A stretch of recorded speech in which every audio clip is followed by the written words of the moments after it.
পাহাড়ে গেয়ে ওঠা পাখির কলতান, নদীর তীরে লাফিয়ে বেড়ানো মাছ, কিংবা বনের ছায়ায় বেড়ে ওঠা নানা রঙের বৃক্ষ, এই সব কিছুই জীববৈচিত্র্যের অংশ। এদের প্রত্যেকেরই নিজস্ব ভূমিকা রয়েছে পরিবেশে, আর তাই এদের জন্য আন্তর্জাতিকভাবে পালন করা হয় একটি দিবস। আজ 22 মে আন্তর্জাতিক জীববৈচিত্র্য দিবস।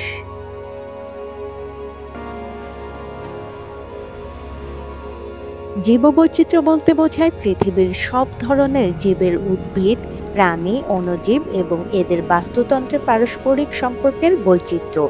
এই বৈচিত্র্যই আমাদের জীবন ধারণের জন্য অপরিহার্য। জাতিসংঘ 2000 সালে এই দিবসটি ঘোষণা করে, যার উদ্দেশ্য ছিল পৃথিবীর প্রাকৃতিক সম্পদ ও জীবজগৎ রক্ষায় বিশ্বব্যাপী সচেতনতা তৈরি করা।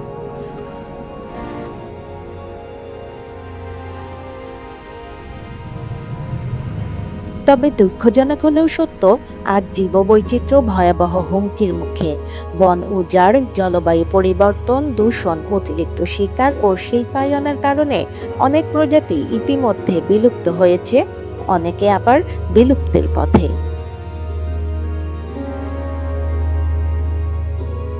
বাংলাদেশ একটি জীববৈচিত্র্যপূর্ণ দেশ। সুন্দরবন, পার্বত্য চট্টগ্রাম, হাওর ও ম্যানগ্রোভ অঞ্চল, এসব এলাকায় রয়েছে অগণিত প্রাণী ও উদ্ভিদের বসবাস। কিন্তু এসব এলাকাও আজ হুমকির মুখে।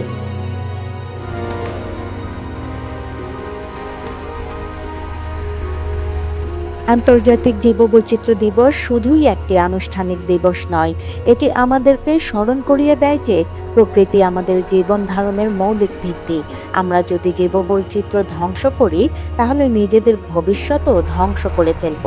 তাই এই দিবসে আমাদের প্রতিজ্ঞা হোক প্রকৃতির সঙ্গে সুর মিলিয়ে একটি টেকসই ও সুন্দর পৃথিবী গড়ে তোলা। ফারহানা নীলা, সারা বাংলা .net।